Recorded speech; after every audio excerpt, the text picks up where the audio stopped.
Bon, paragraphe 4. Construction à la règle et au compas. Donc, c'est une application de la théorie des extensions de corps. Et on va voir qu'on va pouvoir démontrer tout un tas de choses en géométrie en conséquence. Donc, on va noter P, le plan euclidien, dans lequel on a choisi un repère orthonormé direct.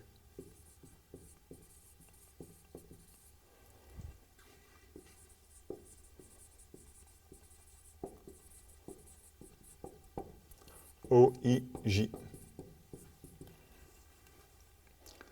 Donc ça veut dire qu'on a 3 points OIJ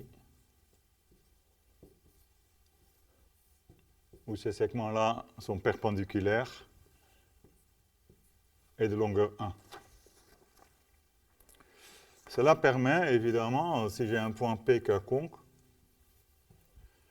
de construire sa projection perpendiculaire ici et sa projection perpendiculaire ici. Et donc ici, j'ai une abscisse X, et là, j'ai un ordonnée Y. Et le point, je vais donc l'identifier avec la paire de nombres réels XY.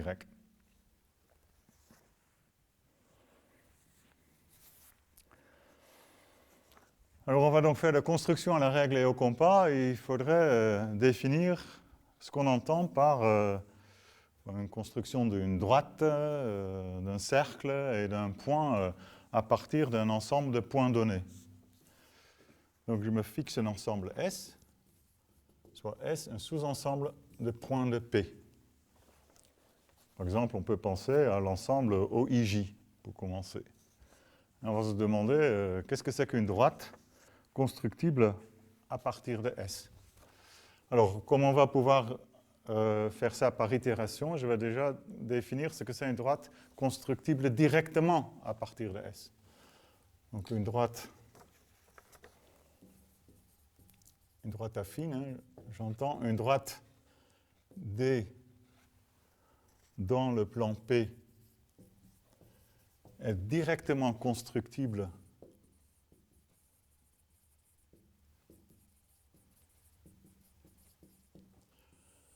à partir de S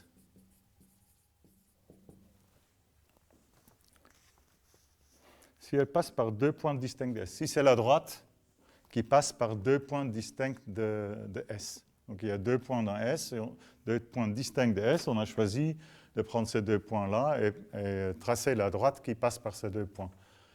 Donc on dit que la droite est directement constructible à partir de S si elle passe par 2 points, si elle passe par 2 points distincts de S. Donc c'est la droite passant par 2 points distincts de S.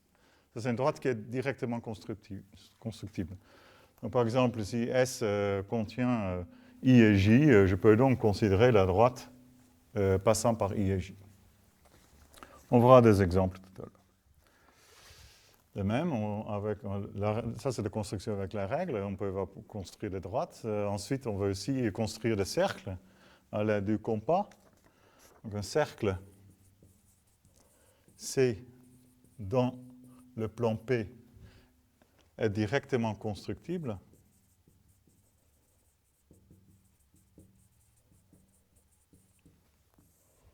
à partir de l'ensemble S.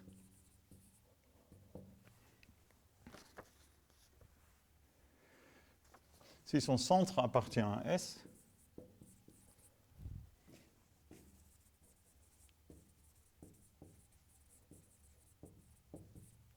et son rayon est une distance entre 2 points distincts de S. Et son rayon est une distance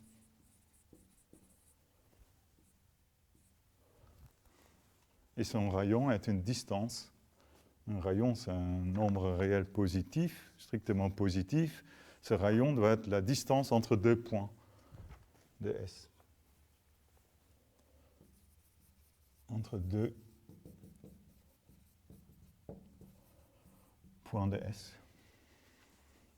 Donc, par exemple, ici, je peux choisir par exemple le centre O et je peux prendre comme distance la distance entre I et J. Je peux prendre cette distance-là. Je peux prendre cette distance-là et je ne bouge pas le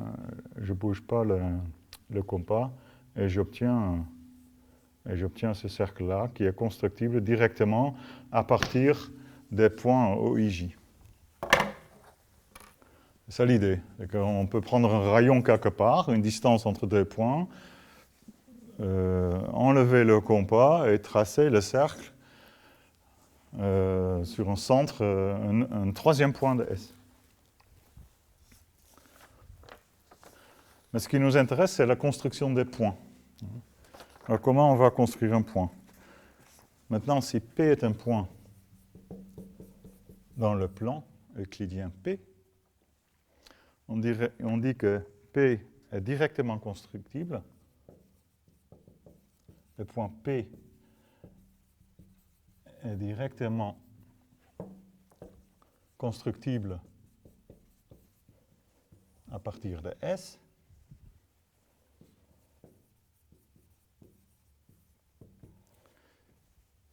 Si il y a 4 possibilités.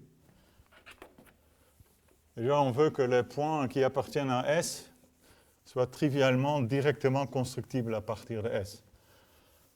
Et comme ça, si S c'est l'ensemble OIJ, O et J sont tout de suite constructibles et je n'ai pas besoin de faire des astuces pour les construire.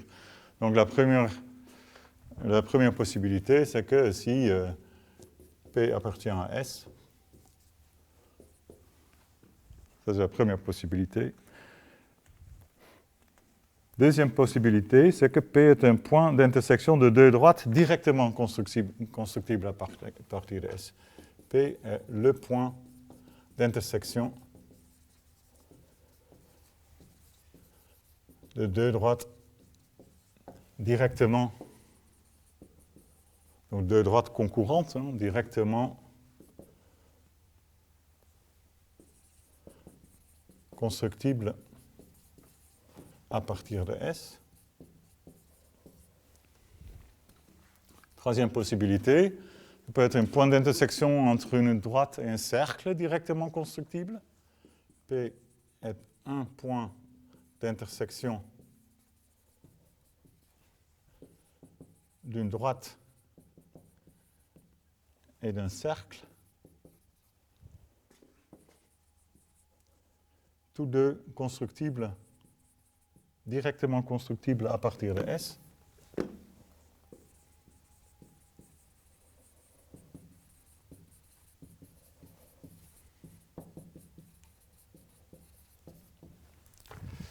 Et la dernière possibilité, ça peut être un point d'intersection de deux cercles directement constructibles à partir de S. P est un point d'intersection de deux cercles distincts, bien sûr, deux cercles directement constructibles à partir de S.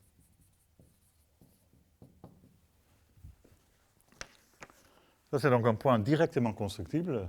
Après, on veut itérer, donc on va dire que P est constructible à partir de S. P est simplement constructible, donc constructible tout court à partir de S. S'il existe une suite finie, s'il existe une suite finie de points, P1 jusqu'à Pn, Pn étant égal à P, des points, dans P, tels que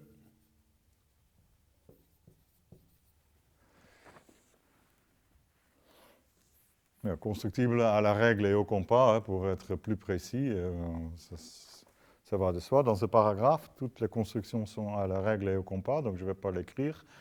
Mais bon, plus précis, ça serait dire P est constructible à la règle et au compas à partir d'un sous-ensemble S de P. S'il existe donc une suite finie de points de P, tel que chaque point est obtenu est un point directement constructible à partir de S union les points qu'il précède. Donc ça veut dire que PI est directement constructible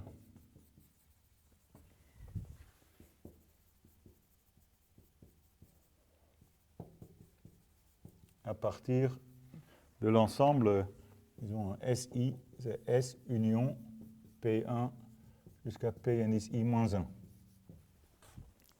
Donc la P1 est donc directement constructible à partir de S, P2 est directement constructible à partir de S union P1, P2 à partir de S union P1, P3, oui, P2 est donc directement constructible à partir de S union P1, P3 est directement constructible à partir de S union P1, P2, ainsi de suite. Et tout ça pour I va de 1 à N.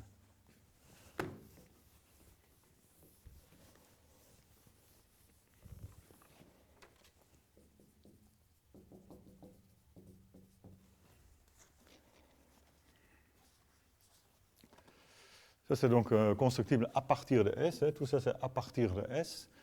On va dire constructible tout court, sans faire référence à un sous-ensemble S donné. Donc P est constructible. Constructible tout court. Oui, P est constructible tout court dans le plan P. S'il est constructible à partir de l'ensemble minimal, en quelque sorte, OIJ, à partir duquel on peut faire des constructions intéressantes. Il faut quand même avoir des points avec lesquels on peut commencer.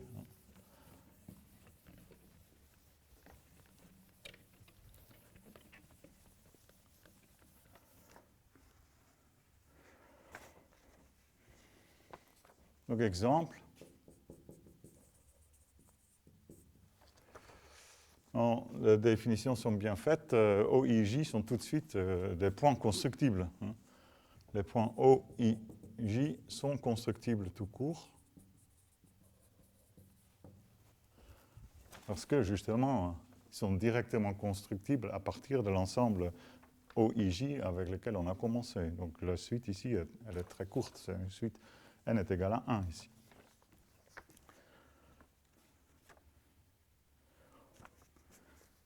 Plus intéressant, c'est le point suivant. Les points de coordonnées n0, où n est un entier relatif, sont constructibles.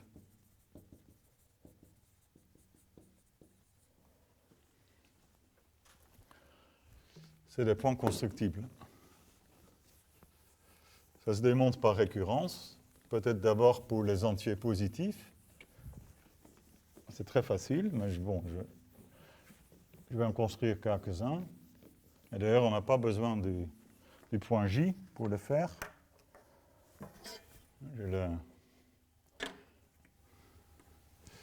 J'ai les deux points O, I, et donc je peux tracer, j'ai le droit de tracer la droite qui passe par O et I. Ça, c'est la droite directement constructible à partir de l'ensemble OIJ, parce que c'est une droite qui passe par deux points de cet ensemble.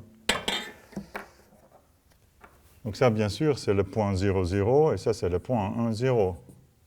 Ensuite, je vais construire le point 2, 0. Je prends I comme centre de mon cercle, ça c'est admis, et je prends la distance OI comme rayon, et je trace le cercle de centre I et de ce rayon-là, qui s'intersecte l'axe des abscisses en deuxième point, et ça c'est le point 2, 0, bien entendu, parce que la distance ici de ce point à ce point est égale à la distance à ce point entre O et I.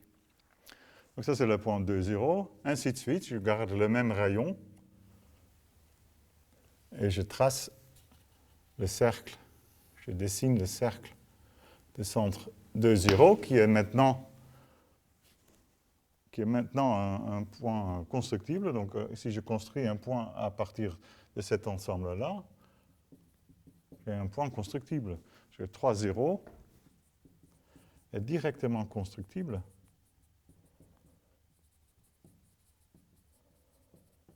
à partir de l'ensemble S0IJ union l'ensemble de 0 que je viens de construire précédemment. Donc ainsi de suite. On peut construire tous les entiers positifs. Et de même pour les entiers négatifs. Je garde le même rayon et j'obtiens ici le point moins 1, 0, ainsi de suite. Donc on peut construire comme ça tous les entiers relatifs. En tout cas en abscisse avec ordonnée égale 0.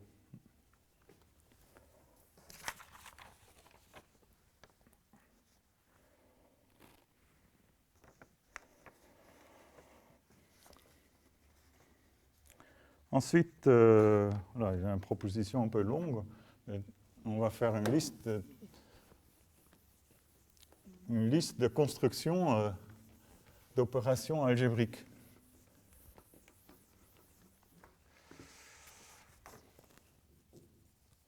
Proposition à partir d'un sous-ensemble donné.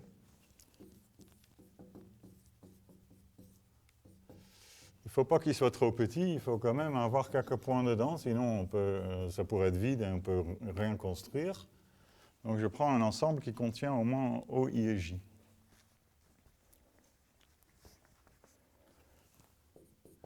Alors, premièrement, si le point xy est constructible à partir de S, les points de coordonnées x0 et 0y le sont aussi. Et réciproquement. S'il y a des points x0 et 0y qui sont constructibles à partir de S, le point xy est constructible aussi.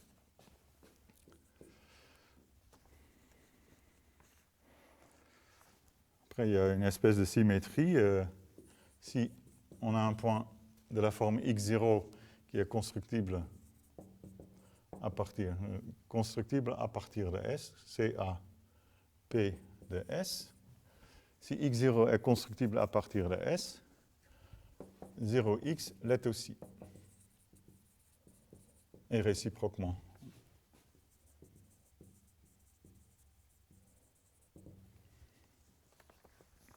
Ça, c'est des choses utiles dans la suite.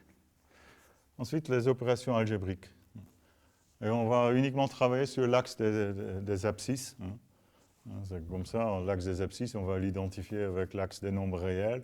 Et c'est comme ça qu'on dit, en abrégé, que les entiers relatifs ici sont constructibles. Plus généralement, si les réels x et y sont constructibles, leur somme est aussi. Donc, plus précisément, si x0 et y0 sont constructibles à partir de S, leur somme x plus y0 l'est aussi.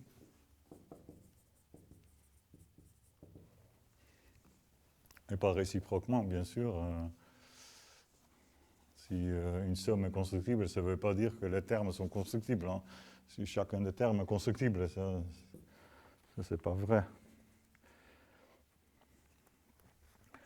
Pareil pour l'opposé, si x0 est constructible à partir de S, son opposé, moins x0, l'est aussi.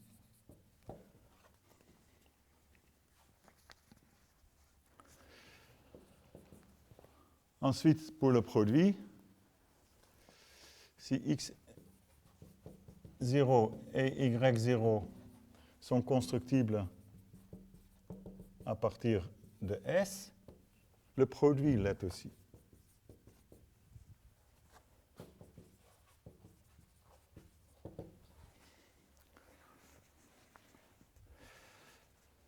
Ça se démontre assez facilement avec Thalès, et de même pour l'inverse, si x est non nul, si x0 est constructible, CAP, constructible à partir de S, et x est non nul, son inverse l'est aussi, c'est-à-dire constructible à partir de S. Un peu plus surprenant, c'est que si x0 est constructible à partir de S et x est positif, la racine carrée de x est constructible à partir de S.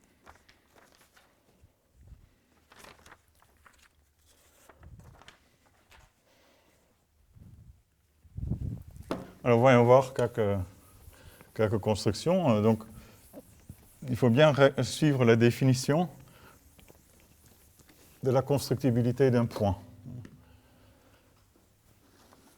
Donc pour le 1,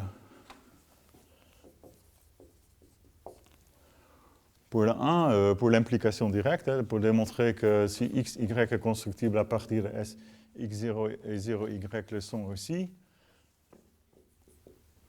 on a donc...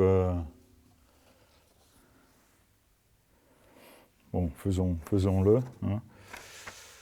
Déjà, on peut supposer que y est non nul, hein, parce que si y est nul, x0 est constructible et 0, 0 aussi. Hein, donc on peut supposer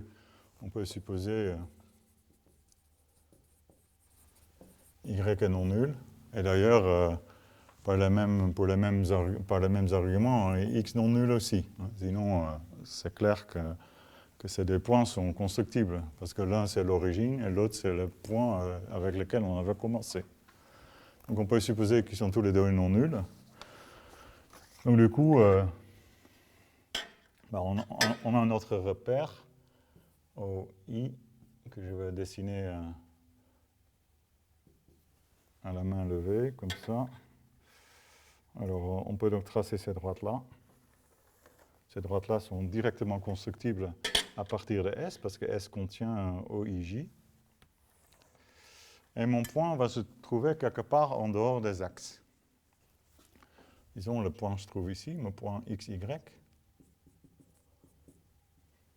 Et donc, il s'agit de construire à la règle et au compas la projection orthogonale sur l'axe des abscisses pour démontrer que X0 est constructible.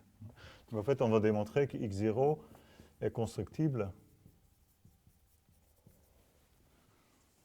Pour démontrer qu'il est constructible à partir de S, sous l'hypothèse que XY est constructible, il suffit de démontrer que X0 est constructible à partir de S union XY.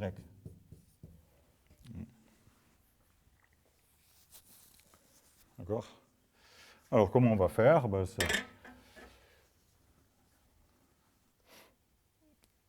C'est la construction habituelle. Je sais que je peux construire des entiers arbitrairement grands. Hein. Je vais peut-être le refaire.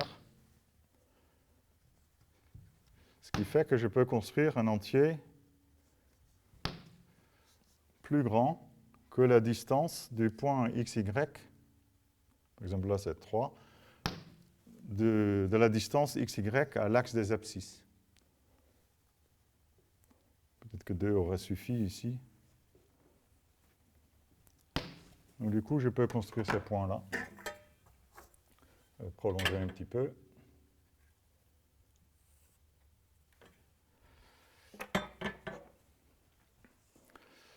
Je vais maintenant construire le milieu de ce... Ah oui, non, il y a plus simple. Il faudrait que je suive mon texte. Hein. Je peux tout simplement prendre la distance XY, l'origine, hein, qui est non nulle, parce que x, y sont non nuls. Donc j'ai cette distance-là. Je peux tracer ce cercle-là. Et donc ces points-là sont constructibles à partir de S union xy. Ça, c'est le point 0, 0. Et du coup, ça, c'est forcément le point 2x0. Maintenant, je vais construire le milieu de ces points-là. Ça se fait pareil. Je peux garder ce rayon-là. J'ai déjà ce point-là. Je construis le point ici. Donc, je vais effacer ça. Je vais construire la médiatrice du segment du point O jusqu'au point 2x0. Tout ça, c'est constructible à partir de S union XY. Et voilà, ça, c'est le point x0. Donc, j'ai construit le point x0 à partir de l'ensemble S union XY. J'ai utilisé rien d'autre. J'ai utilisé O, j'ai utilisé le point XY, et j'ai utilisé I aussi pour avoir l'axe des abscisses. Donc on peut même faire mieux. Et de même, par symétrie, pour la construction de 0Y, ça va être la projection orthogonale sur l'axe des ordonnées. L'axe des abscisses. Ah, je confonds.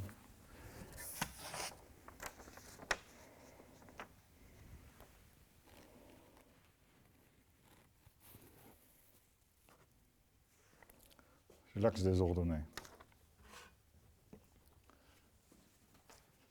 Voilà, ça c'est pour le 1.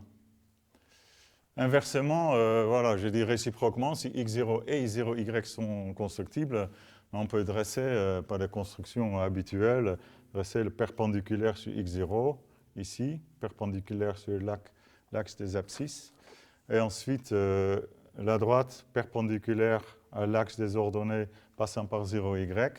Ces deux droites vont s'intersecter en un point xy, donc on voit bien qu'on peut aussi construire xy à partir des deux autres points. Bon, voilà, donc ça c'est l'idée générale de ces constructions. Je ne vais pas tout faire. Faisons la somme. Je vais effacer là.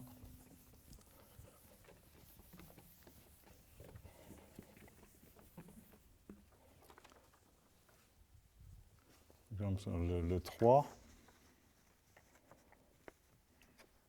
Donc je vais supposer que x0 et y0 sont constructibles à partir de S, et je vais construire x plus y, virgule 0. On peut supposer y non nul, sinon il n'y a rien à démontrer, parce que sinon il faut démontrer que x0 est constructible, mais c'est l'hypothèse. Donc je peux supposer que y est non zéro.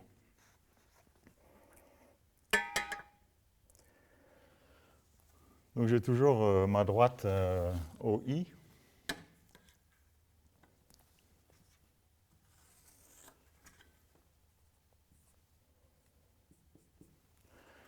Et j'ai donc quelque part un point x0, y0.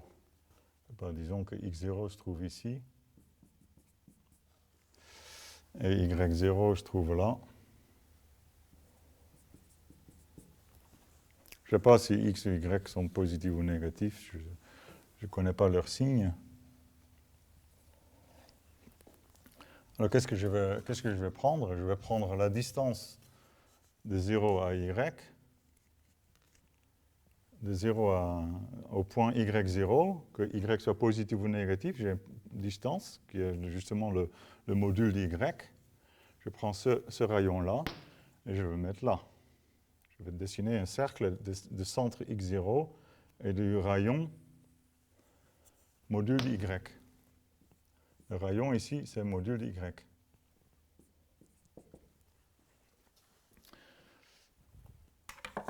Donc comme ça, je construis ici le point x moins module y0, et là j'ai le point x plus module y, virgule 0.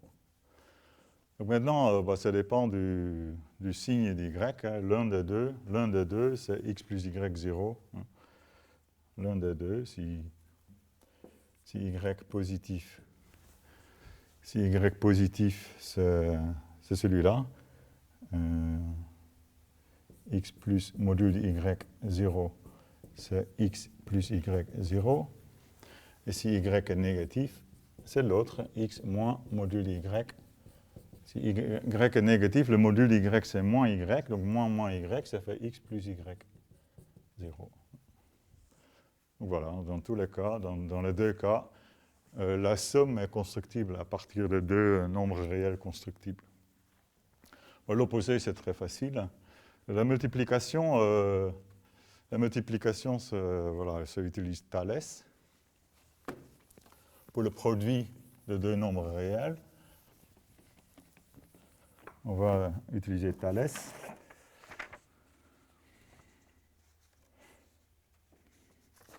C'est le 5.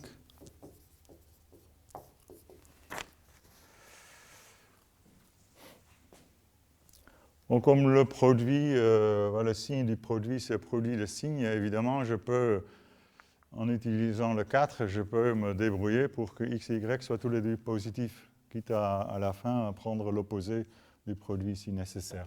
Donc, on peut supposer que x et y sont tous les deux positifs non nuls. Parce que si l'un des deux est nul, on se demande si l'origine est constructible, qui est constructible, évidemment. Donc je peux les prendre non nuls. Alors, comment on va faire?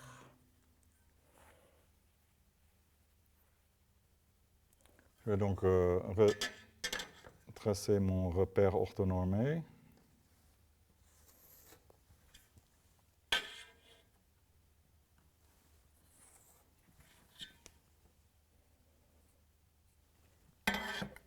Là, j'ai l'origine et j'ai mes deux points IJ qui sont donnés au départ. Donc je me donne deux points, x0, y0, que j'imagine situés là, et je vais construire le produit. Alors qu'est-ce qu'on va faire? On va tracer la droite de J au point x0.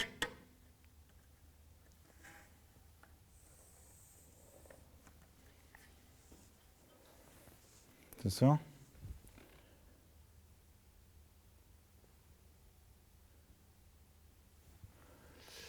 C'est ça. Donc ça, je sais que le rapport entre cette longueur et cette longueur-là est x. Donc le segment de l'origine à x0, c'est x fois plus long que le segment de 0 à i. Donc si maintenant, en utilisant donc, ce qu'on a pu faire dans le 2, si je sais construire y0, je sais aussi construire 0y. Et je vais donc par la construction habituelle de géométrie euclidienne, je ne vais pas le faire au tableau, ça prendra un peu trop de temps, je vais construire en quelques étapes, et c'est constructible, hein, je vais construire la droite parallèle à la droite de J passant par J et X0, et qui passe, cette droite parallèle, qui passe par le point 0Y.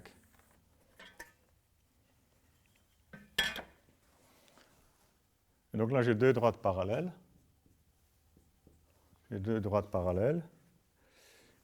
Ici, la longueur du segment de 0 à 0, y, est y fois la longueur de 0 à j, qui est de 1. Donc par Thalès, ici la longueur c'était x, là la longueur c'est y, donc ici la longueur c'est xy. Donc ici j'ai le point xy0.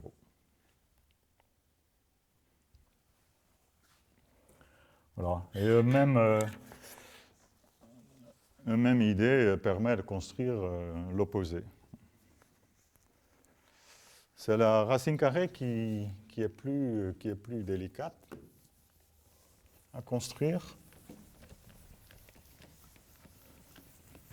Et ça utilise Pythagore. Donc faisons le 7 pour finir. Donc je prends x positif. Évidemment, je peux même supposer x non nul. Donc, je prends un nombre réel strictement positif. Et on va construire, et on suppose que x0 est constructible à partir de S, et on va démontrer que la racine carrée de x l'est. Alors, donc pour commencer, on va construire x plus 1.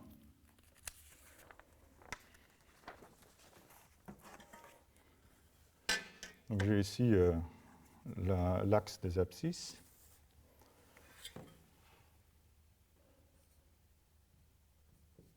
Et j'ai donc un nombre réel x positif, donc il est peut-être là, je ne sais pas.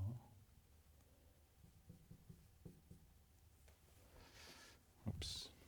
Je vais prolonger un petit peu à la règle.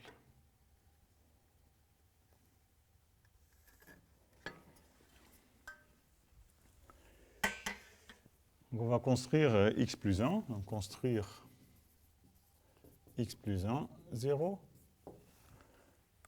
Donc ça, c'est simplement rajouter 1. Donc je prends ici la longueur 1. Et je trace ici x plus 1.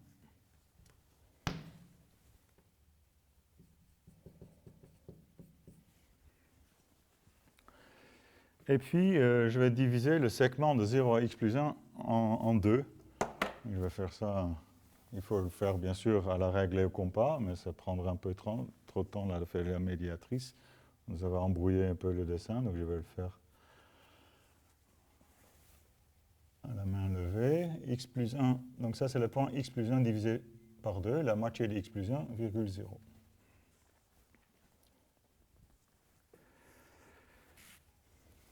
On construit x plus 1, 0, puis x plus 1 sur 2, 0.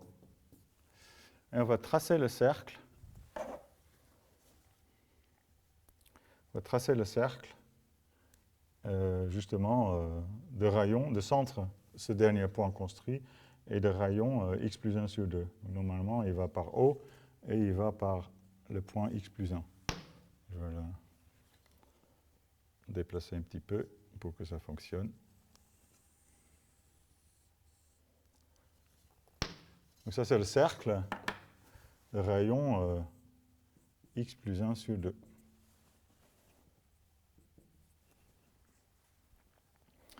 Et puis, je vais dresser le perpendiculaire x0. Ça se fait aussi, évidemment, précisément avec une construction de médiatrice, par exemple. Hein, par rapport aux deux points, par exemple, x plus 1, x moins 1. Je vais faire un peu au pif, là. Je construis cette droite perpendiculaire ici. Maintenant, si on considère ce triangle-là, et on applique Pythagore,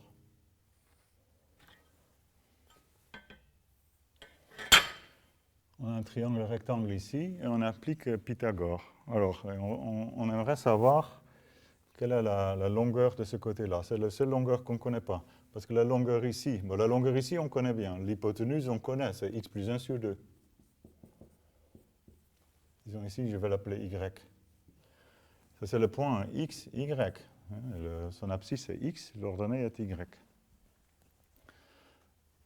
Donc Pythagore dit que l'hypoténuse au carré, c'est y au carré plus la longueur de ce segment-là. Quelle est la longueur de ce segment? C'est x moins x plus 1 sur 2 au carré. Donc ici, on a un quart x2 plus 2x plus 1. Et là, en y2, x moins un demi-x, c'est un demi-x. Et j'ai moins un demi au carré. Donc là, j'ai y2 plus un quart, x moins 1 au carré, c'est x2 moins 2x plus 1. Donc qu'est-ce qui se passe? On voit qu'un quart x2 ici s'en va, et un quart fois 1 s'en va. Et au final, ce qui reste,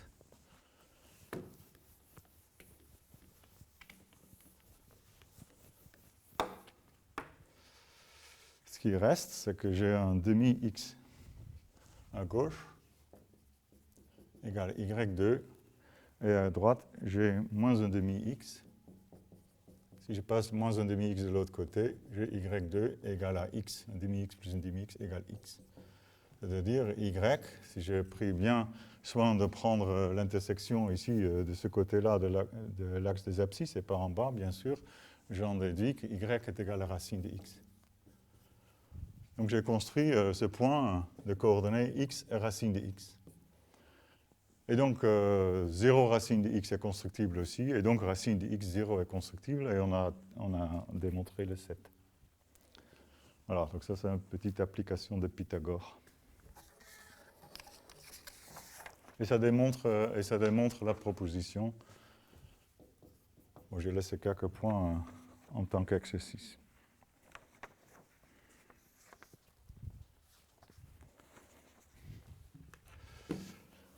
On aimerait donc savoir quels sont les points constructibles à partir d'un ensemble donné.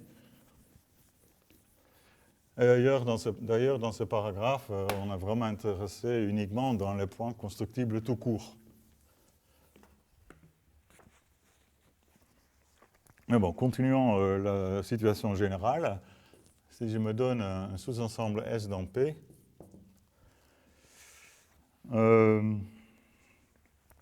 on va introduire un peu de notation. On va dire, on va s'intéresser au sous-corps d'un nombre réel engendré par les coordonnées des points de S. Je vais noter ça comme ça, Q de S. Ce n'est pas tout à fait conforme à la notation précédente. On avait déjà Q de S, si S est un sous-ensemble d'un corps. Ici, j'écris à nouveau Q de S, où S est un ensemble de paires de points réels.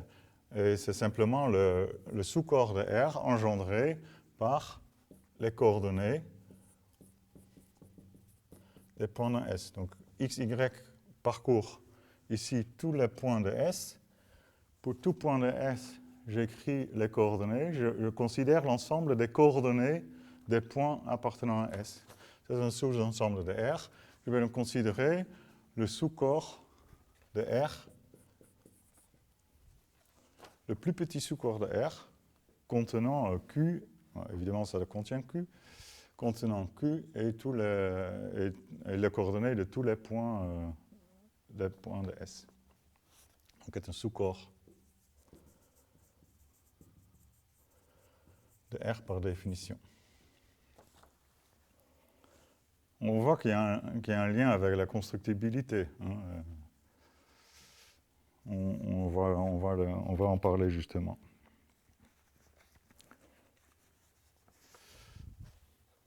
Donc, si jamais S est un sous-ensemble de T et T aussi un sous-ensemble de P, bien sûr, le sous-corps Q de S est contenu dans Q de T. Et si S est l'ensemble minimal qui nous intéresse, si on prend 0i, les coordonnées de ces points-là, il n'y a que les nombres 0 et 1. Donc c'est le sous-corps de R engendré par 0 et 1. Évidemment, ce n'est rien d'autre que Q. C'est le sous-corps Q de R.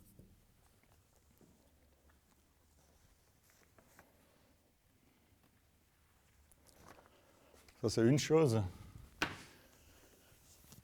Mais la chose qui nous intéresse vraiment, c'est les points qui sont constructibles à partir de S. Ensemble, tous les points constructibles à partir d'un ensemble S donné. Et on va les noter S bar. Donc pour toujours un sous-ensemble S dans P donné, je note S bar, c'est l'ensemble de P dans P, tel que P est constructible à partir de S. Donc c'est un ensemble immense, on l'a vu, la proposition précédente le dit. On peut vraiment construire beaucoup de points si S, du moins, contient déjà 0i et j.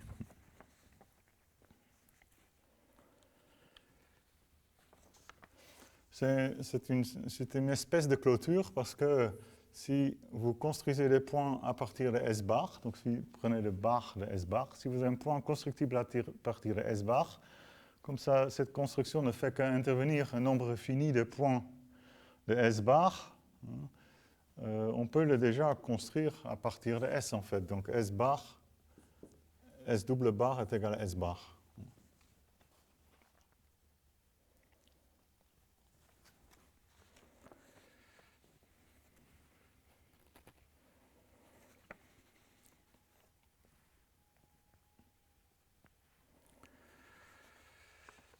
Alors, qu'est-ce qu'il faut noter encore?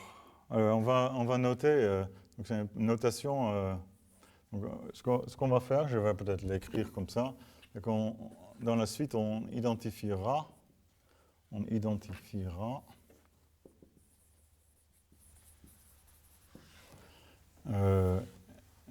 la droite réelle avec l'axe des abscisses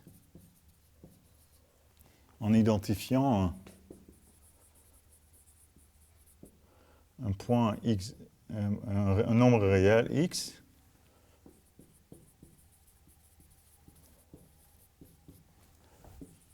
avec le point x0, avec le point de coordonnées x0.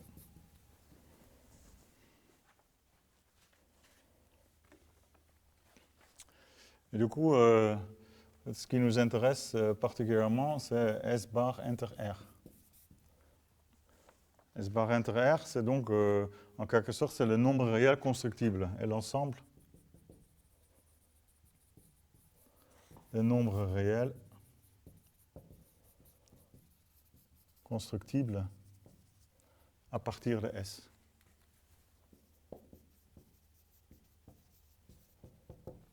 On a vu, ça contient les entiers relatifs, mais ça contient aussi les nombres rationnels, parce que on a des produits, on a des inverses multiplicatifs. Ça contient aussi des racines carrées des nombres positifs. Donc ça contient une racine de 2, aussi une racine de 2, et ainsi de suite. Il y a plein de nombres là-dedans.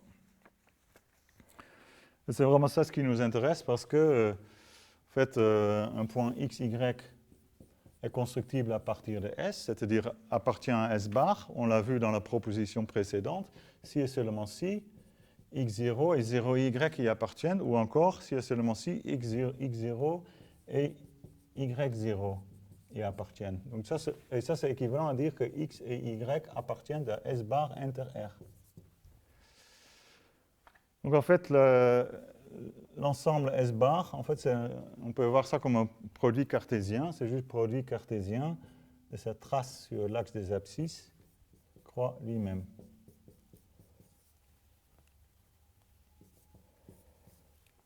Donc vraiment, si on veut déterminer S bar, tous les points constructibles à partir de S, il suffit de regarder les nombres réels qui sont constructibles à partir de S. Et on aura donc cet ensemble-là. Et à ce moment-là, on saura exactement ce que c'est S bar. En fait, la proposition précédente nous dit que S bar inter R est un sous-corps de R. Donc on a un corollaire avec cette nouvelle notation. On a donc un corollaire de la proposition précédente.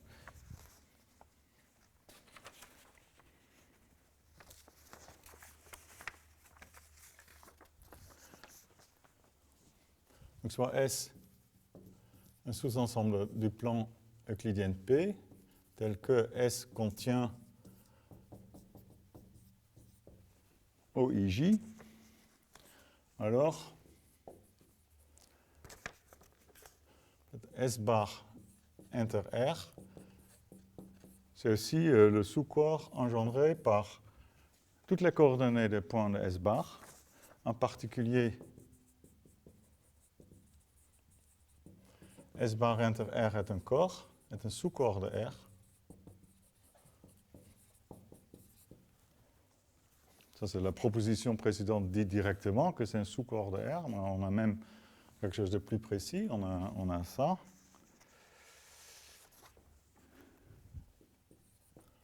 Et pour savoir ce que c'est comme sous-corps, et on a évidemment QS est contenu dans S bar inter R. Donc toutes les expressions rationnelles qu'on peut former à partir des coordonnées de point de S appartiennent à S bar dans R. Et pour tenir compte de la racine carrée, on peut le dire encore comme ça. De plus, supposons que x1, xn est une suite finie de nombres réels positifs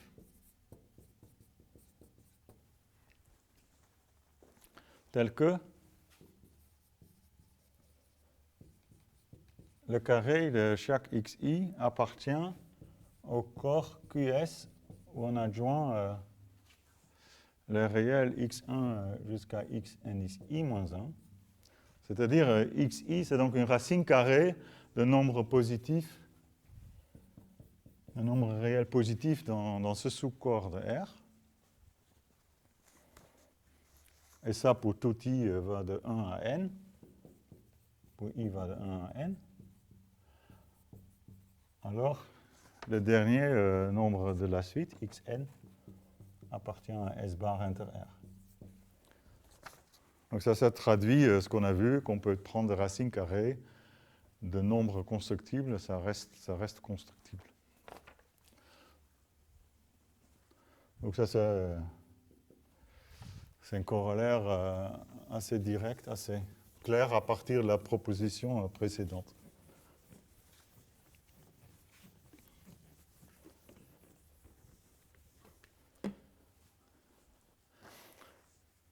Donc tout ça, ça te permet de construire plein d'éléments de S bar inter R.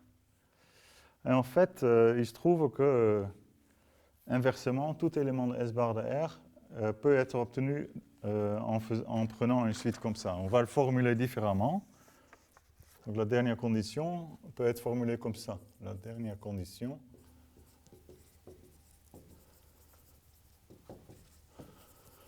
peut encore être formulée différemment.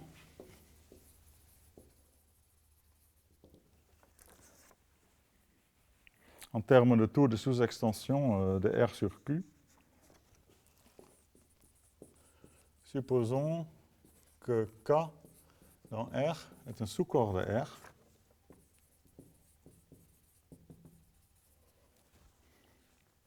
Pour lequel il existe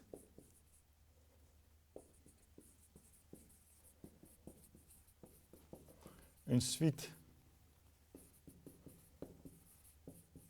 de sous-corps, une suite finie de sous-corps, une suite croissante de sous-corps.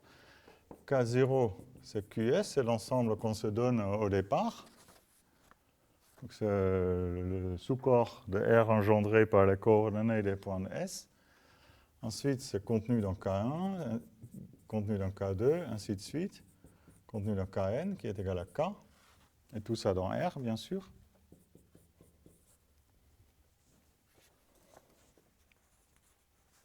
Tel que, cette suite est telle que chaque extension KI, chaque petite extension ici, KI sur Kn is I-1 sur le corps précédent est de degré 1 ou 2.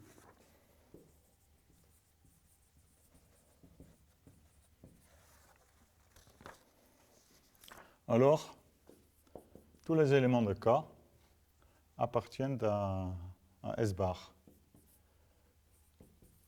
inter R. Tous les éléments de K sont constructibles. C'est des nombres réels constructibles.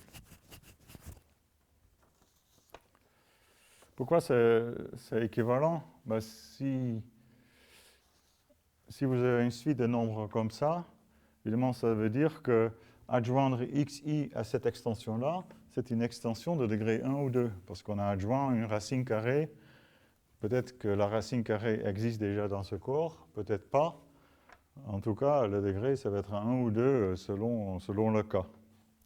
Et donc, si on pose KI-1, c'est ce corps-là, hein, on voit que l'extension KI sur KI-1 est de degré 1 ou 2, et Xn appartient à Kn, donc on voit bien que cette condition-là implique celle-là. Et réciproquement, si ça c'est vrai, alors si vous prenez n'importe quel tour comme ça, en fait chaque extension ici, si c'est de degré 1, c'est juste égalité de corps. Si c'est degré 2, on peut toujours s'arranger pour que ce soit une extension obtenue en adjoignant une racine carrée d'un nombre réel positif. Et donc on peut l'écrire sous cette forme-là. Ce qui fait que dans Kn, il y a un élément xn qui va être constructible. Alors après, toutes ces expressions rationnelles en xn vont être constructibles aussi d'après la proposition précédente. Donc ça, c'est une simple reformulation de la dernière condition, et c'est ça ce qui va nous aider à formuler le théorème. Il dit qu'en fait, tous les éléments de S bar dans R sont de cette forme-là. Donc ce qu'on savait construire, c'est en fait tout.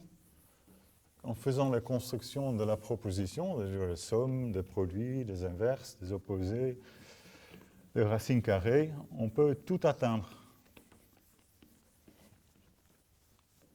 dans S bar inter R. Donc ça, c'est le théorème.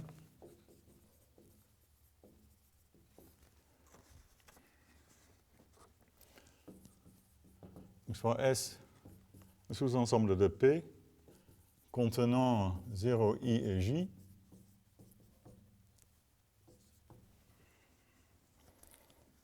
soit X est nombre réel. Alors, X est constructible à partir de S. Alors, X est constructible à partir de S, donc on l'écrit comme ça maintenant. Ça veut dire que le point X0 est constructible à partir de l'ensemble S. Alors, X est constructible à partir de S, si et seulement si. Si et seulement si. X appartient à un sous-corps K de R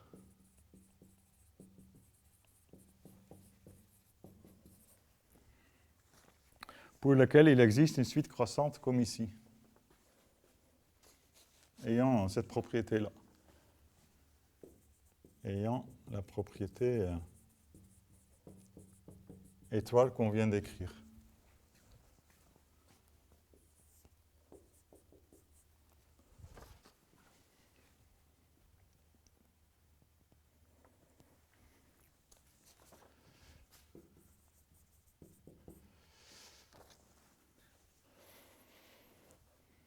Donc ce qu'on a vu, c'est que c'est suffisant. C'est-à-dire si xn, si x appartient à un tel sous-corps de R, on a vu, c'était le corollaire précédent, on a vu que x appartient à S bar inter R. Donc c'est l'implication réciproque qu'il faut démontrer. Réciproquement.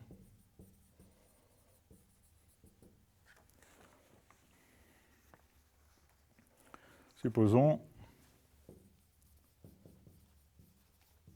que x appartient à S bar inter R. Donc on veut donc démontrer que point x0, on montre que le point P égale x0 est constructible à partir... Non, qu'est-ce qu'on veut démontrer?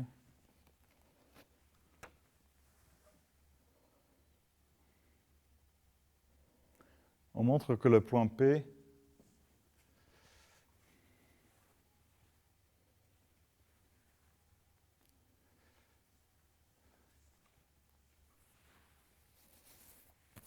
on montre que ce point, donc, dont on fait l'hypothèse qu'il est constructible à partir de S, on montre qu'il appartient à un sous-corps K ayant la propriété étoile. C'est ça, on montre que X appartient à un sous-corps K de R, qui peut donc s'écrire comme un tour d'extension de degré 1 ou 2 à partir de Q de S, ayant la propriété étoile.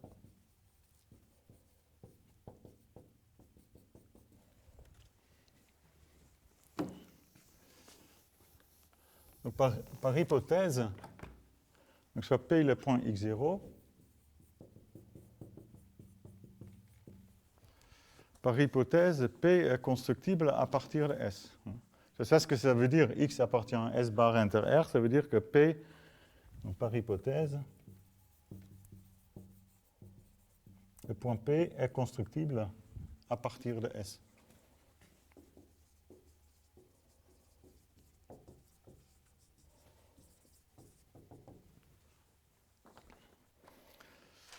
Et donc il existe une suite finie, soit donc P1, Pn des points du plan P, une suite finie, telle que PI est directement constructible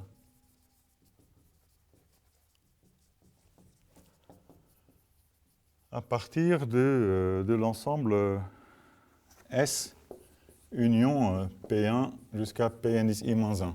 C'est ça ce que ça veut dire, un point constructible à partir de S. On peut, étape par étape, construire des points directement à partir des points construits précédemment. Donc on va écrire les points PI avec leurs coordonnées x, y, y. Et on va construire. Pn, c'est bien sûr le point P.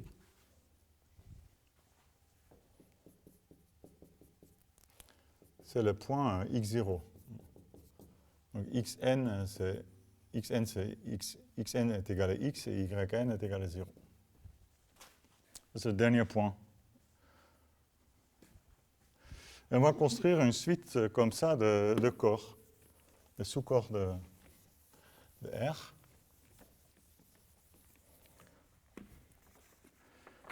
On va noter KI. Sur KI, je prends le corps S union P1 jusqu'à PI. Autrement dit, c'est juste, je prends le corps QS, ça c'est donc K0, QS, auquel j'adjoins les coordonnées P1 de P1 jusqu'à PI. Donc j'adjoins X1, Y1, X2, Y2 jusqu'à XI, YI.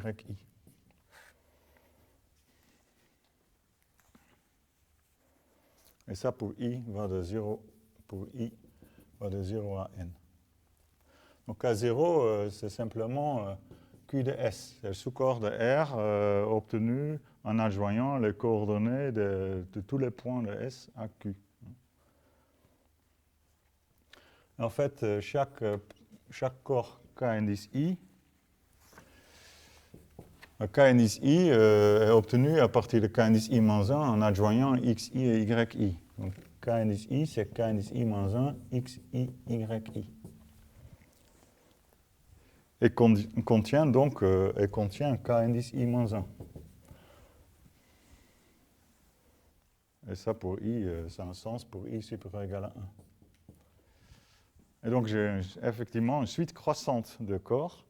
Et qu'est-ce que c'est que K indice N? K indice N, c'est QS où j'ai adjoint tous les coordonnées jusqu'à xn, yn. Et comme xn est égal à x, le point x appartient bien à Kn.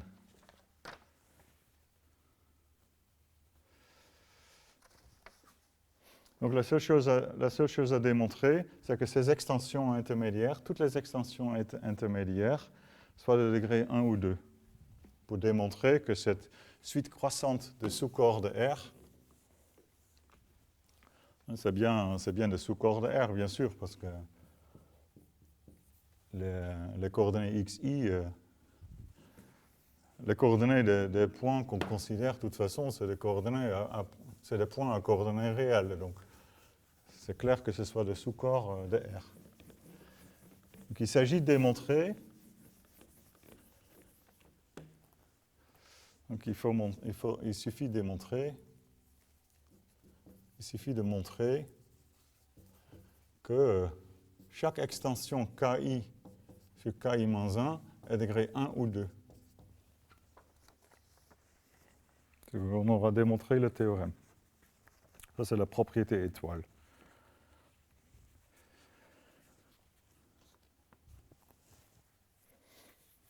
en sachant que KI est obtenu en adjoignant les coordonnées du point PI à KI-1. Et PI est obtenu à partir de S union P1 PI-1 par une construction directe. Donc il y a 4 possibilités.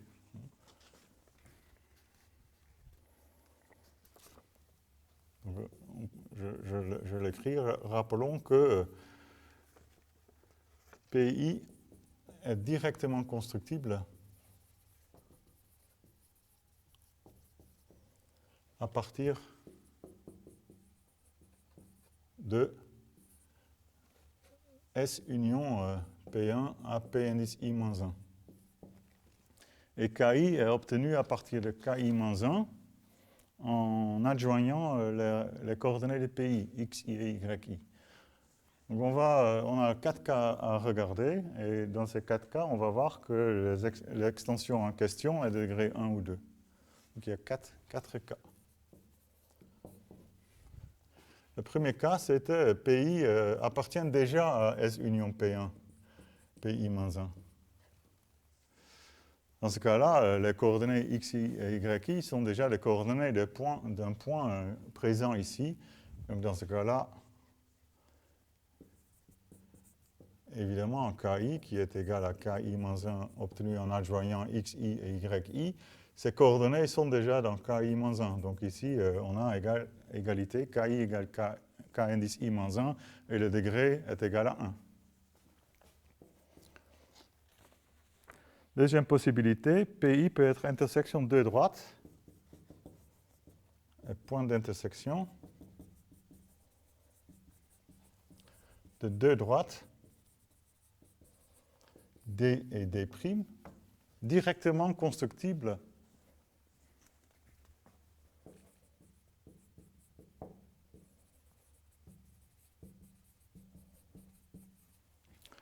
à partir des points précédents, c'est-à-dire construits précédemment, S union P1 jusqu'à P indice I-1.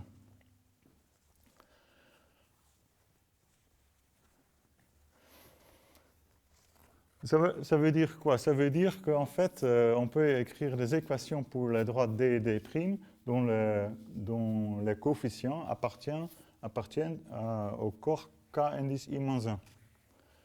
Du coup, D et D' peuvent être donnés, c'est facile à vérifier, peuvent être donnés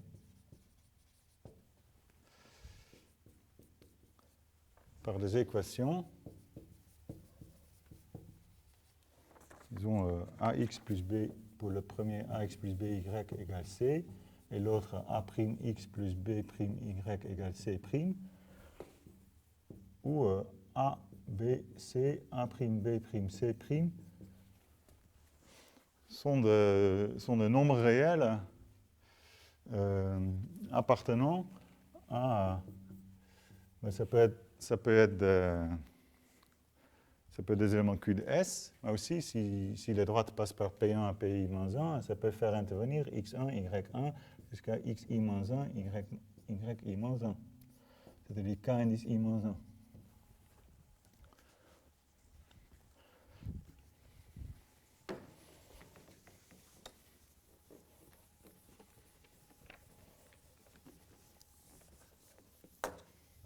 Il y a une formule d'une équation d'une droite affine comme un déterminant 3,3. Bon, je ne vais pas l'écrire, mais ça se démontre très facilement. Et du coup, si P indice I est le point d'intersection de ces deux droites, qu'on suppose donc concurrentes, du coup, XI, YI sont solutions du système d'équations AX plus BY égale C, A'X plus B'Y égale C'. Et donc, par exemple, par la règle de Cramer, on peut donc exprimer xi et yi comme expression rationnelle en les a, b, c, a', b', c'. C'est-à-dire xi et yi appartiennent à... Si c'est des expressions rationnelles en a, b, c, a', b', c', c'est donc les éléments de k indice i-1. C'est-à-dire ici, algébriquement, il ne se passe pas grand-chose. Ils appartiennent encore à k indice i-1, et donc k indice i est égal à k indice i-1, là encore. On n'a pas fait grand-chose, on n'a pas agrandi le corps, le degré est toujours égal. C'est quand on est dans les deux autres cas où le degré de l'extension va éventuellement augmenter. Par exemple, le troisième cas, c'est le cas où PI est un point d'intersection d'une droite et un cercle, directement, qui tous les deux sont directement constructibles à partir de S union P1 jusqu'à P indice I-1. Donc directement constructibles à partir de S union P1 à P indice I-1. Les deux droites. Là, ça veut dire que xi, yi sont solutions, ou la paire est une solution du système, d'un système de la forme. J'ai encore la droite D, donc, qui va s'écrire comme ax plus by égale c. Maintenant, j'ai un cercle C. Alors, je peux écrire une équation sous la forme suivante. X moins U au carré plus Y moins V au carré égale R au carré. Ça, c'est l'équation d'un cercle dans le plan euclidien, de centre le point UV et de rayon R. Et si, comme tout à l'heure, si D, comme D est directement constructible à partir de S union P1, P1 jusqu'à P indice I-1, A, B et C vont appartenir à K indice I-1. Là, pareil, U et V, c'est donc le centre de ce cercle. Si ce cercle est directement constructible à partir de cet ensemble-là, ce centre UV y appartient. Donc, les coordonnées U et V de ce centre appartiennent à K indice I-1. Et la distance, le rayon, c'est la distance entre deux points. Donc, ça veut dire, c'est pas forcément R, la distance n'est pas forcément un élément de K indice I-1, parce que c'est une racine carrée de la somme de deux carrés de K indice I-1. Mais son carré appartient à K indice I-1. Donc tous les nombres réels, si on voit R carré comme un seul nombre réel, on aurait pu l'appeler S. Mais bon, c'est le rayon. Le rayon au carré, en tout cas, appartient à ce corps-là, et tous les autres nombres réels aussi qui figurent dans ce système y appartiennent. Donc maintenant, il faut résoudre ça. Il faut voir comment... Il faut voir ce qui se passe. Donc il y a peut-être deux cas à distinguer. On a envie d'exprimer y en fonction de x. Ça, c'est possible si b est non nul. Donc, on va peut-être d'abord faire le cas b égale 0. Si b égale 0, si b est égal à 0, A est non nul, bien sûr. Sinon, je n'aurai pas une droite ici. Si b est 0, A est non nul. Et donc, comme xi est une solution de cette équation-là, j'ai xi égale c sur A. Donc xi appartient déjà à K indice I-1.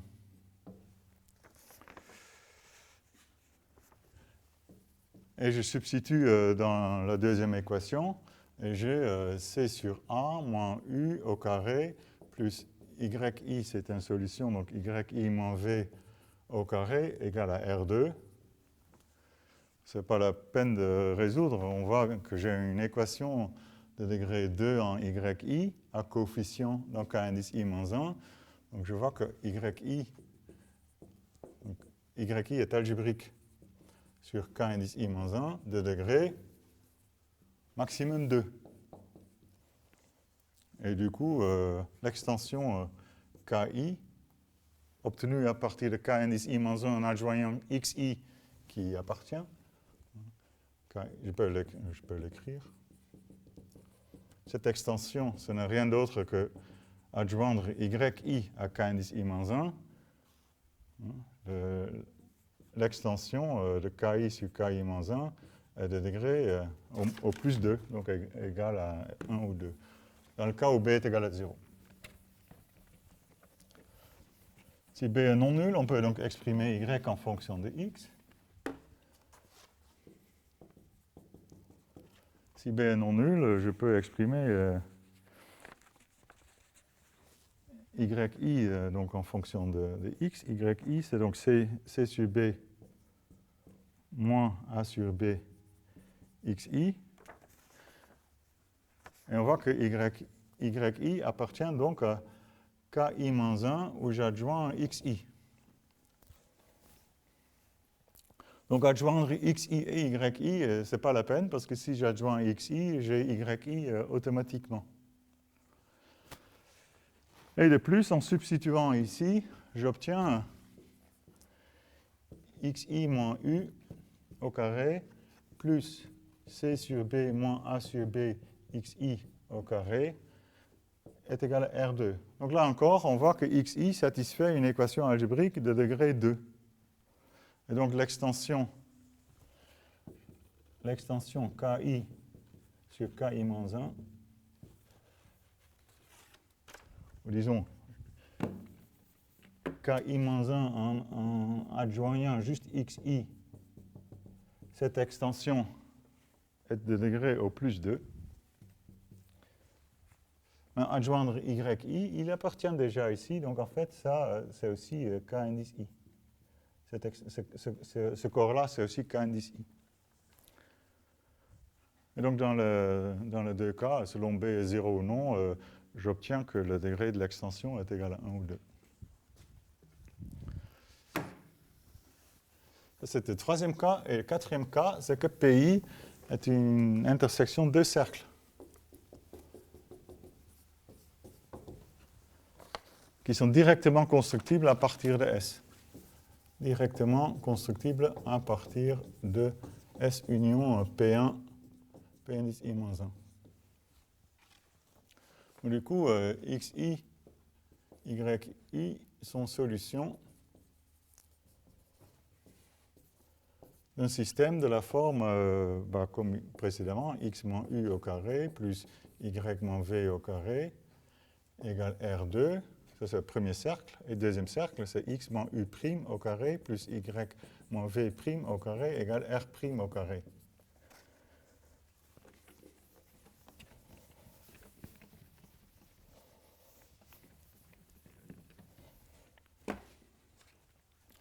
Ou, comme précédemment, u, v, R2, u', v', R' au carré appartiennent à K indice I-1.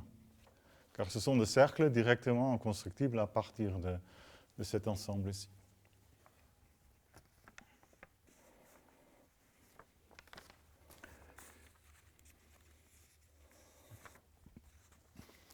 Alors là, c'est un peu moins appétissant parce que on n'a pas envie de résoudre ici pour x ou y et de substituer, ça a l'air de devenir quelque chose de degré 4. Donc ici, c'est un cas, c'est déjà moins clair pourquoi ce degré d'extension KI sur K indice I-1 est de degré 1 ou 2. Alors, si on regarde bien, en fait, si on fait la différence de ces deux équations, la différence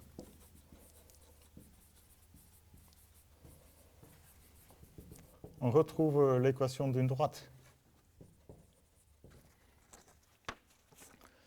Oui, ici j'ai x2, là j'ai x2, ça s'en va. J'ai u2, bon, j'ai moins 2xu, là j'ai moins 2xu'. Donc ça fait, si je fais ça moins ça, ça va être u' moins u fois x. Le truc, c'est que x2 s'en va ici dans la différence. Et après, j'ai donc u2 moins u' au carré, pour la différence des deux premiers termes. Et pareil pour la différence des deuxièmes termes. y2 moins y2, ça s'en va.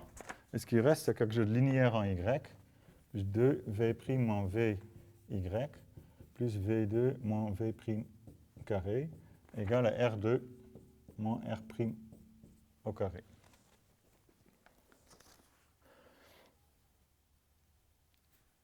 Où tous ces coefficients, donc 2u' moins u, 2v', c'est comme ax plus by égale c, hein, où le coefficient AB, 2v' moins v, ça c'est b, et c, ici c'est r2 moins r' carré, moins u carré moins u' carré, moins v carré moins v' carré, sont donc des éléments de k indice i-1. Je n'ai pas dit que ça c'est une équation d'une droite directement constructible à partir de cet ensemble-ci. Ça, c'est pas clair. Hein, ça, c'est pas clair. Par contre, on peut raisonner comme tout à l'heure. Je vois ça comme une droite donnée par une équation ax plus by égale c, où a, b, c sont un k indice i-1. Ici, je n'ai jamais utilisé que la droite était directement constructible. J'ai uniquement utilisé que a, b et c appartenaient à k indice i-1. Donc, en raisonnant comme précédemment,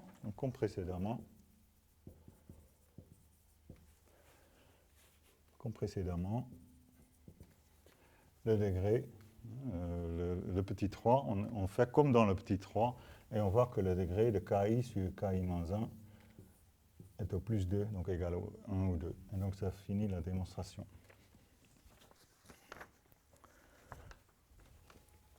Voilà, donc ça c'est le théorème principal qui caractérise les nombres réels constructibles. Et comme ces nombres réels constructibles appartiennent donc au sommet d'une tour d'extension de degré 2, on a le corollaire qui simplifie un peu l'énoncé, mais affaiblit l'énoncé, mais qui simplifie, soit P x, y dans le plan P constructible, tout court. Donc je prends S égale OIJ. Hein. Alors, ces coordonnées x, y, alors x et y sont un nombre réel, sont algébriques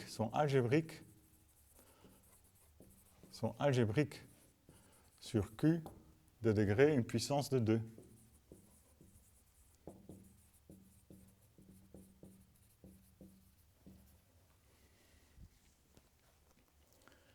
Oui, parce que d'après, en effet, d'après le théorème précédent, si P est constructible, les deux coordonnées, le faisons pour x, x appartient à un corps K qui est le sommet d'une tour d'extension de degré 2. Et K0 ici, c'est QS, mais S ici, c'est l'ensemble OIJ qui est le corps Q. Et chaque extension ici est intermédiaire de degré 2. Donc le degré de K sur Q, c'est une puissance de 2. Peut-être pas 2 puissance n, parce que parfois il y a des degrés 1 ici. Donc disons 2 puissance m, où m c'est un entier naturel. Et le degré de x divise forcément. Hein. Comme kx, c'est une sous-extension de k sur q, le degré de l'extension kx sur q divise 2 puissance m. Et comme 2 est un nombre premier, ça veut dire qu'il a une puissance de 2. Et de même pour y.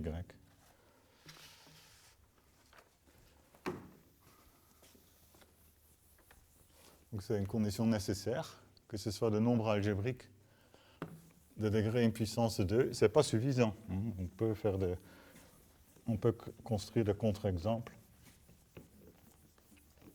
Mais bon, heureusement, on n'en a pas besoin, parce que maintenant, on peut démontrer l'impossibilité de toutes les constructions géométriques sur lesquelles les Grecs se sont mordit un peu le doigt. Donc, par exemple, le théorème, la quadrature du cercle. Donc l'impossibilité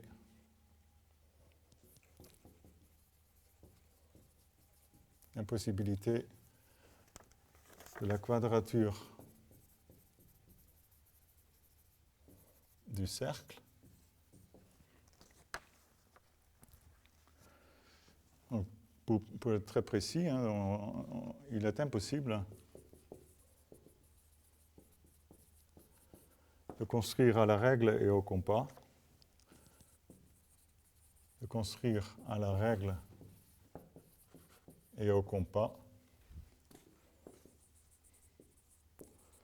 un carré Q dont l'aire est égale à celle du cercle unité, ou disque unité plutôt, cercle unité, pour être précis, de centre l'origine et de rayon 1.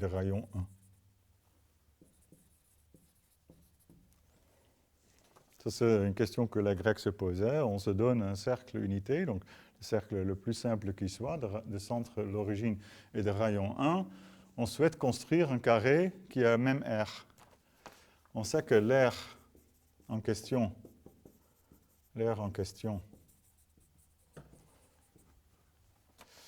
est pi, et donc le côté du carré Q est racine de pi.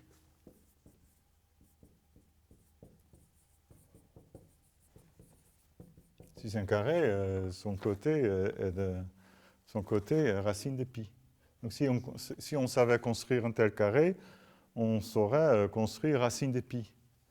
Or, racine de pi n'est pas algébrique. Pi n'est pas algébrique, d'après Lindemann. Or, pi n'est pas algébrique. Ça, c'est un gros théorème, bien sûr, dont on a déjà parlé. Or, pi n'est pas algébrique, d'après Lindemann.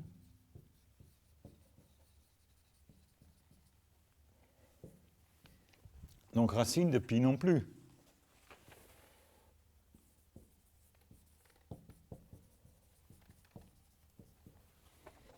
Et donc, d'après le corollaire, ce n'est pas possible. On ne peut pas construire un tel carré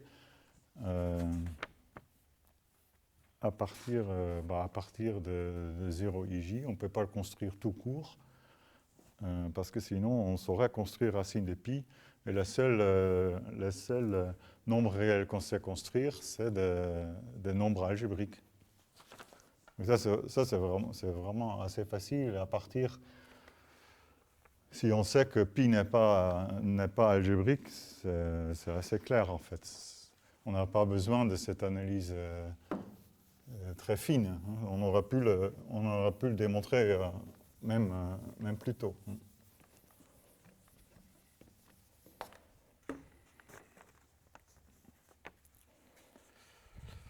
Il y a d'autres théorèmes comme ça. Je vais en sauter une sur la duplication du cube. La trisection d'un angle, théorème, l'impossibilité de trisecter un angle général. Évidemment, il y a des angles qu'on sait trisecter, des angles spéciaux, mais il n'y a pas de construction générale à la règle et au compas. C'est ça le théorème. Il n'y a pas de construction générale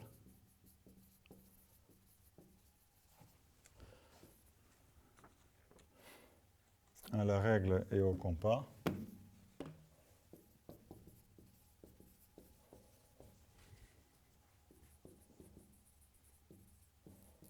qui permet de diviser un angle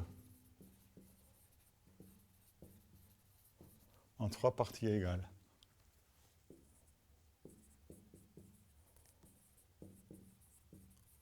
On sait le faire en 2 parties égales. Construire la bisectrice d'un angle donné, c'est facile, mais il n'y a pas de construction générale de trisecter un angle.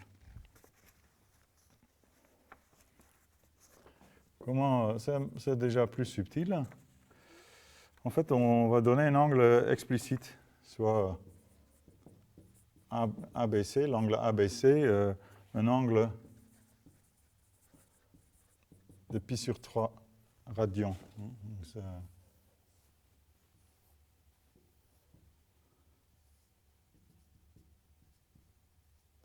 Donc c'est cet angle-là. Donc ici je prends A, B, C. Si vous voulez, B c'est O, A c'est I. Ici j'ai J. Donc ce point est constructible. Hein. Ici c'est le point 1. Je peux faire la moitié, faire le perpendiculaire. Je peux construire cet angle déjà. Hein. Ce n'est pas non plus un angle complètement farfelu. Mais on ne peut pas construire l'angle pi sur 9. On ne peut construire l'angle pi sur 9. On ne peut construire, c'est-à-dire un point D tel que l'angle ABD soit égal à pi sur 9. On ne peut pas construire ce point ici. C'est-à-dire que là, l'angle c'est pi sur 9. Pourquoi? Parce que, regardons cette coordonnée.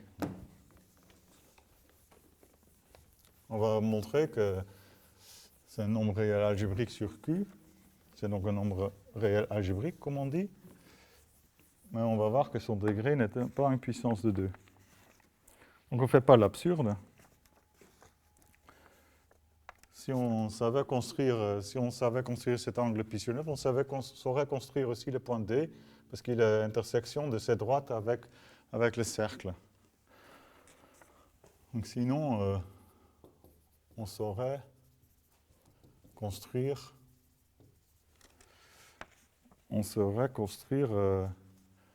ici, cette coordonnée, bien sûr, c'est cos pi sur 9.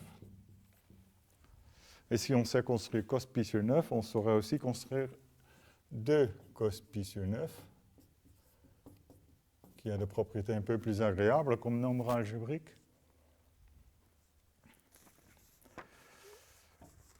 On va voir, ça mène à une contradiction, car rappelons des cours de trigonométrie que cos 3x, vous connaissez cette formule sans doute, ou sinon ça se dérive très facilement à l'aide d'un nombre complexe. Cos cube x moins 3 cos 4 cos cube x moins 3 cos x. Je vais tout de suite donner la forme finale qui m'intéresse.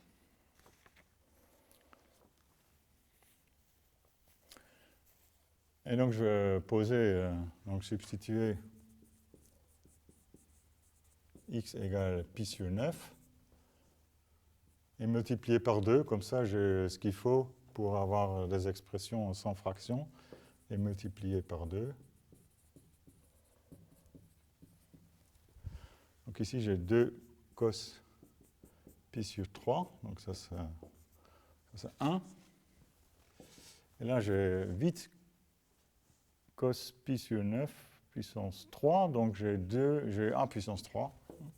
J'ai a puissance 3, et là j'ai moins 3a. Du coup, 1 puissance 3 moins 3a moins 1 est égal à 0. Donc on voit que a est algébrique, et a est algébrique,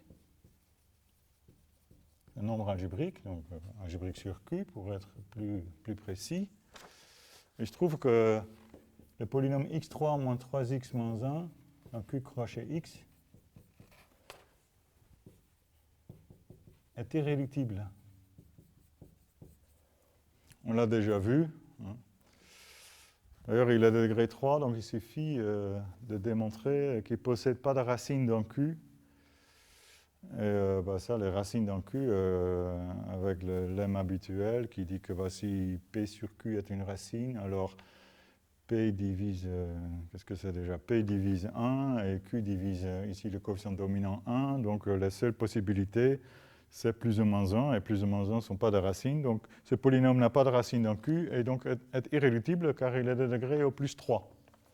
Donc il est irréductible, donc en fait, ça c'est le polynôme minimal, x3 moins 3x moins 1, est le polynôme minimal de A. Donc le degré de A sur Q est égal à 3, qui n'est pas une puissance de 2. Qui n'est pas une puissance de 2, donc contradiction.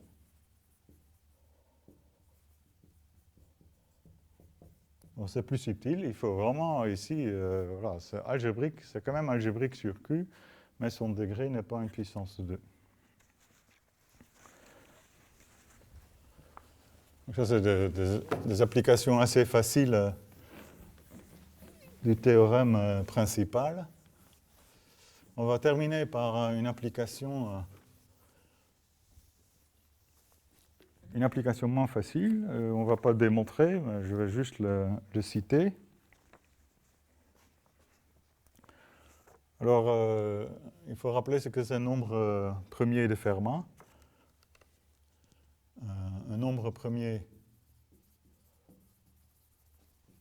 P est de Fermat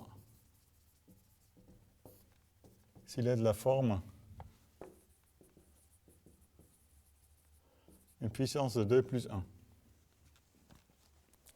Donc le nombre premier de Fermat, on n'en connaît qu'un nombre fini, on ne sait pas s'il y a un nombre infini. Les nombres premiers de Fermat connus à ce jour sont, alors je prends n égale 0, ça fait déjà 2, 1 plus 1, n égale 1, ça fait 3, n égale 2, n égale 2, ça fait 5, plus n égale 4, ça fait 17, ça doit être n égale 8, ça fait 257, et n égale 16, je pense, c'est 56 537. Et on n'en connaît pas d'autres. On ne sait pas s'il y en a d'autres ou pas. Et c'est ces nombres-là qui nous permettent de, indépendamment si c'est tout ou pas, il y a un théorème général sur la construction de polygones réguliers.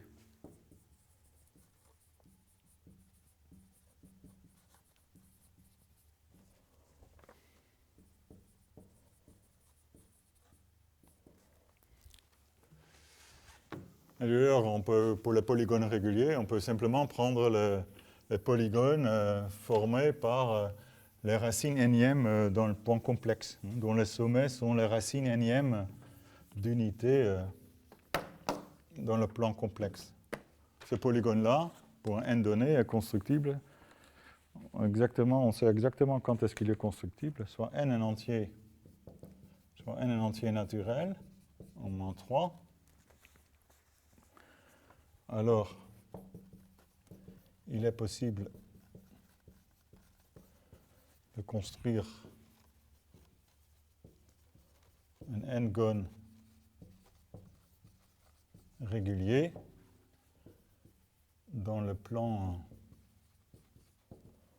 euclidien à la règle et au compas.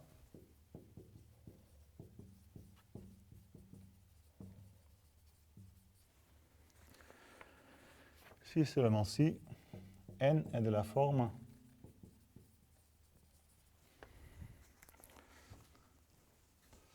comme on peut toujours diviser par 2, il est facile de voir que déjà la puissance 2, il peut y avoir n'importe quoi. C'est après que ça se corse. On a un certain nombre de nombres premiers distincts où E est un entier naturel, éventuellement 0, et les PI sont des nombres premiers de Fermat,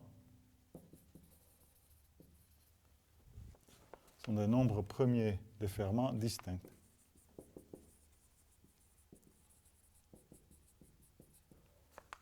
peuvent donc apparaître uniquement avec une puissance de 1. Et on ne peut pas répéter 3 par exemple, on ne peut pas avoir plusieurs facteurs de 3. Il peut y avoir un seul 3 ou c'est tout. Oui, parce que si je pouvais faire 3 puissance 2, je pourrais quand même construire l'angle de pi sur 9. Et on a vu que ce n'est pas possible.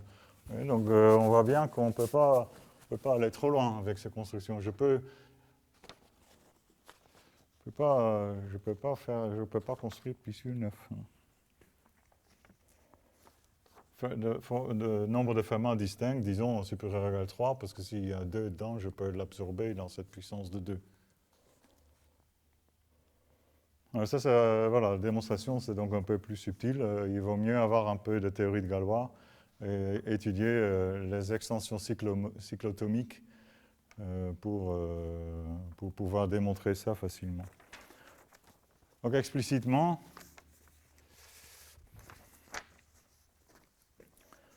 donc constructible, donc exemple,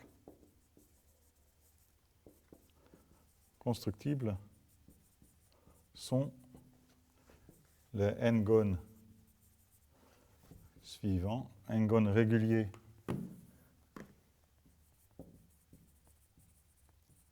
suivants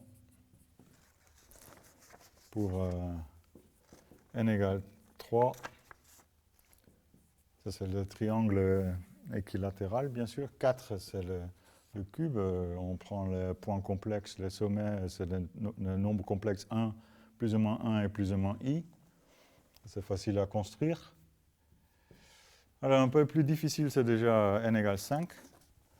Plus facile, c'est 6. Voilà, l'angle de pi sur 3, je l'ai dit tout à l'heure, comment le construire. Donc, ça, c'est facile. Vite, c'est facile. C'est un coup de diviser le carré, là, un coup de diviser ces angles-là encore en 2, on peut construire vite. 10, si vous savez construire le pentagone régulier 10, ce n'est pas compliqué non plus. 12, tout ça, c'est des nombres de cette forme-là. On va apparaître 3, 5, et bien sûr la puissance 2, mais aussi une puissance 2 fois 3, 12. Mais pas 9, donc impossibles sont pour n égale, donc 7 c'est le premier, on ne peut pas construire à la règle et au compas un 7 gone régulier. Donc, comme je disais, 9, 11, donc 12 constructibles, 13 non, parce que ce n'est pas un nombre premier, c'est un nombre premier, mais pas de Fermat. 14, ce n'est pas possible, parce que 7 n'est pas de Fermat. Après, 15, c'est possible, parce que c'est 5 fois 3. 16, c'est carrément une puissance 2, donc c'est possible, c'est même très facile. 17 est de Fermat, donc c'est possible. Après, 18, c'est pas possible, parce que 9, c'est une puissance 2, c'est un carré d'un nombre de Fermat, donc ça ne va pas. Quoi d'autre? 19 n'est pas possible, un nombre premier qui n'est pas de Fermat. 21 n'est pas possible. Attendez, là c'est 20, 21, 22 n'est pas possible, 23, 24 est possible. 24 est possible parce que ça fait 3 fois 8, donc puissance 2 fois 3. Et 25, c'est pas possible, ainsi de suite. Voilà, donc voilà quelques exemples de polygones réguliers constructibles et non constructibles. Voilà, merci.